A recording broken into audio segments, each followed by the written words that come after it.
Wa ma qataluhu, mereka tak berhasil membunuh Nabi Isa. Wa ma salabuhu, mereka tak berhasil menyalib Nabi Isa.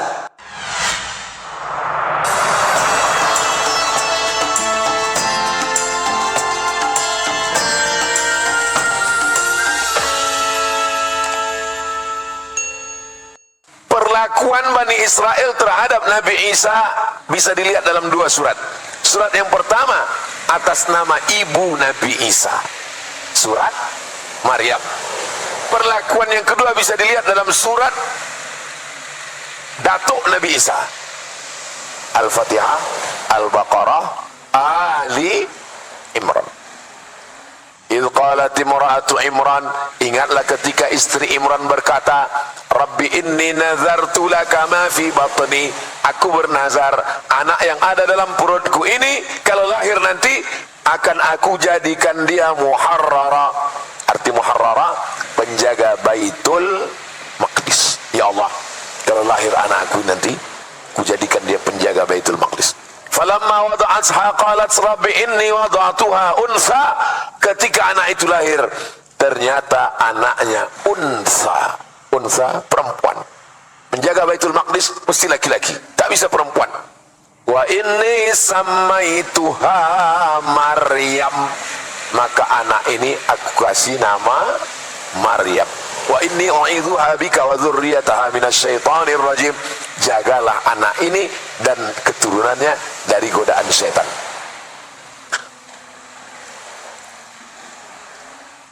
Inni samaituha Maryam wa inni u'idzuha bika wa dzurriyyataha minasyaitonir rajim fataqabbalaha rabbuha biqabulin hasani wa ambataha nabatan hasana fakaffalaha Zakaria.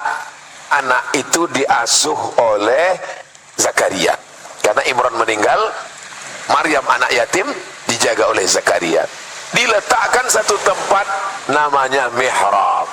Kullama dakhala 'alaiha Zakaria al-mihrab, setiap kali Zakaria masuk ke dalam mihrab, wajada 'indaha rizqa, ditengoknya banyak buah-buahan, makan makanan. Musim dingin, musim panas ada makanan khusus. Nabi Zakaria heran, ya Maryamu anna laki hadza, wahai Maryam, dari mana kau dapat makanan ini? Qalat, Maryam berkata, Inna Allah yarzuqu man yasha'u bighairi hisab. Allah kalau sudah mau memberi rezeki, tak ada yang bisa menduga-duganya. Ini datang dari Allah. Allah sudah mengkhususkan Maryam dari sejak dalam kandungan ibunya. Lalu kemudian Allah kirim malaikat Jibril. Arsalna ilaiha ruhana, kami kirimkan malaikat Jibril kepada Maryam. Fatamassala laha basharan sawiyya, dia dalam bentuk basharan, manusia, sawiyya, yang sempurna, ganteng. Macam mana anak muda yang di Batam ni lah. Begitu cara memuji orang yang biar tahan dia dengar ceramah lama walaupun belum sarapan. Dalam bentuk anak muda yang ganteng. Menengok anak muda yang ganteng, apa kata Maryam? Inni a'udzu birrahmani in kunta taqiyya, aku minta perlindungan kepada Allah, in kunta taqiyya, kalau kau takut kepada Allah, wahai anak muda ganteng, janganlah kau dekati aku.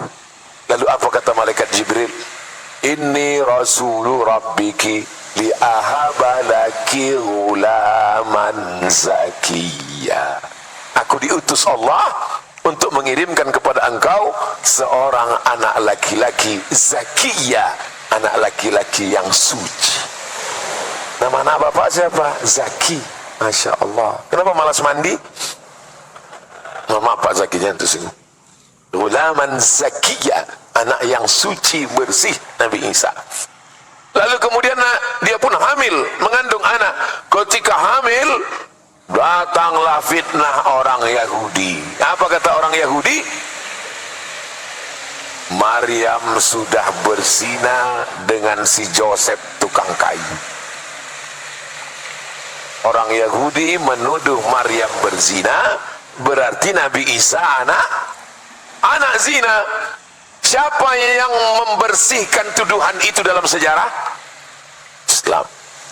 Jadi kalau kalian sekarang membela-bela Zionis Israel, maka sesungguhnya yang membebaskan, membela Nabi Isa dari tuduhan anak zina, Maryam dibersihkan dari perlakuan zina, itu yang membersihkannya adalah Nabi Muhammad sallallahu alaihi wasallam lewat dua surat, surat Maryam dan surat Ali Imran. Seandainya Quran itu buatan Nabi Muhammad, pasti dibuatnya surat Fatimah, surat Aminah, surat Khadijah, surat Aisyah, surat Abdul Muttalib. Tak ada nama surat datuknya, tak ada nama surat ibunya. Yang ada nama surat ibunya Nabi Isa dan datuknya Nabi Isa. Itu menunjukkan kedatangan dia adalah utusan Allah untuk membersihkan tuduhan-tuduhan. Apa kata Yahudi menuduh Maryam? Maka abuki mara'a sau'in, ayahmu bukan penjahat. Wa makanat ummuki baghiyya, ibumu bukan baghiyya WTS. Maryam, kenapa kau bisa hamil tak punya suami? Ayahmu bukan preman tengik penjahat, ibumu bukan WTS. Kenapa kau bisa hamil tanpa suami? Nah, Maryam diam. Wa asyarat ilaih, dia hanya menunjuk bayinya Isa yang baru lahir, ditunjuknya gini. Ini bukti kalau Yahudi ngomong ngejek kita, maka jawabannya adalah diam. Fa asyarat ilaih, dia hanya menunjuk anaknya. Makin marahlah Yahudi tadi. Apa kata mereka? Kaifa nukallimu man kana fil mahdi sabiyya. Bagaimana kami mau bicara dengan anak bayi yang belum bisa bicara, wahai Maryam? Maryam diam. Akhirnya mereka pun kembali meninggalkan Maryam dalam keadaan baru saja melahirkan anak. Bagaimana cara Allah menyelamatkan Maryam dan anaknya? Wa huzzi ilaiki bi jiz'in nakhlati. Wahai Maryam, goncangkan pundakmu ke pangkal pokok kurma, tusaqit alaiki rutaban janiyya, akan gugur buah kurma. Itulah maka anak kecil yang baru lahir dikasih kurma. Ustaz Somad, ini ada kurma, tolong kunyahkan anak saya, namanya tahnik, saya kunyah. Mana anaknya? Tengok, udah taman SD. Apalah orang. Nah, sampai mana tadi? Itu lupa pula gara-gara anak SD minta tahnik tadi. Begitulah perlakuan mereka. Nabi Isa ini berdakwah Nabi Isa, jumpalah sama Yahudi. Kata Nabi Isa, dibawa Nabi Isa ikan yang udah mati. Kata Nabi Isa, kenapa ikan ini, kata Nabi Isa, ikan asin, kenapa ikan ini busuk? Kata Yahudi, ya ikan kalau sudah naik ke atas busuk lah. Kata Nabi Isa, ikan ini bukan busuk, tapi karena garamnya sudah tak asin lagi. Karena ikan walaupun mati, kalau dikasih garam bisa busuk? Tidak. Jadi ikan asin. Maksud Nabi Isa menyindir mereka, kenapa Bani Israel ini rusak? Karena garamnya sudah tak asin lagi. Yang dimaksud dengan garamnya itu adalah ulama. Karena ulamanya tak baik, maka ikan busuk. Jadi kalau nampak umat ini mulai mengalami pembusukan, persis seperti ucapan Nabi Isa, karena garamnya sudah tak asin lagi. Mudah-mudahan garam kita tetap asin insyaallah. Pakailah garam beriodium.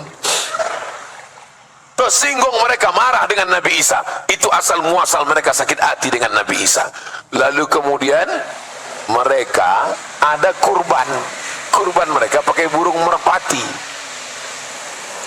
Kurbannya tidak pakai lembu, pakai sapi, pakai kerbau, pakai burung merpati. Pendeta-pendeta Yahudi ini beternak burung merpati, dibuatnya kurban setahun 2 kali. Biar supaya apa? Biar bisa jualan burung merpati. Marah Nabi Isa kritik. Apa ini kalian bisniskan ini? Kalian jadikan agama ini sebagai materi uang. Akhirnya mereka marah, tersinggung dengan Nabi Isa. Bersekongkollah orang Yahudi dengan penguasa Romawi, mencari murid Nabi Isa untuk menunjukkan mana persembunyian Nabi Isa. Murid-murid Nabi Isa solid. Wa idh qala Isa ibn Maryam lil hawariyin ketika Nabi Isa berkata kepada murid-muridnya Hawariyin, man ansari Allah, siapa yang akan menolong aku menegakkan agama Allah? Qala al-Hawariyun, murid Nabi Isa berkata, nahnu ansarullah, kami akan menolong. Tapi rupanya di antara murid ini ada satu pengkhianat, namanya Yudas Iskariot. Ditunjukkannya persembunyian Nabi Isa. Dia dapat 300 keping uang emas. Bersekongkol antara tokoh agama Yahudi dengan tokoh politik Romawi mau menangkap Nabi Isa. Pengkhianat 3, pengkhianat politik Romawi, tokoh agama Yahudi berkoalisi 3 untuk menangkap Nabi Isa alaihissalam. Turun mukjizat. Wama qataluhu, mereka tak berhasil membunuh Nabi Isa. Wama salabuhu, mereka tak berhasil menyalib Nabi Isa. Walakin syubbiha lahum, ada satu orang laki-laki yang diserupakan wajahnya. Itulah dia murid pengkhianat, namanya Yudas Iskariot. Makanya jangan jadi pengkhianat, nanti kau kena salib. Lalu di mana Nabi Isa? Barrafa'ahu Allah, dia diangkat oleh Allah Subhanahu wa taala. Menurut Ahlus Sunnah wal Jamaah, sebelum hari kiamat dia akan turun sekali lagi, bukan membawa agama yang baru, tapi mengikut syariat Nabi Muhammad sallallahu alaihi wasallam. Maka di antara tanda-tanda kiamat kubra adalah turunnya Nabi Isa, turunnya Al-Mahdi, turunnya Nabi Isa, turunnya Dajjal. Maka itu semua adalah di antara tanda kiamat kubra. Itulah yang dapat saya sampaikan pada subuh yang penuh berkah ini. Mudah-mudahan bermanfaat untuk kita dan saudara kita semuanya, insyaallah. Aku qauli hadza astaghfirullah li wa lakum. Di akhir majlis mari kita sama berdoa kepada Allah. Mudah-mudahan Allah senantiasa menolong kita supaya istiqomah. Berapa banyak orang mengejek, kita tak peduli, karena kita hanya takut kepada Allah. Kita akan diminta tanggung jawab di hadapan Allah. Apa kontribusi kita untuk saudara kita di Palestina? Ala hadhihi niyah wa kulli niyatin salihah. Al-Fatihah.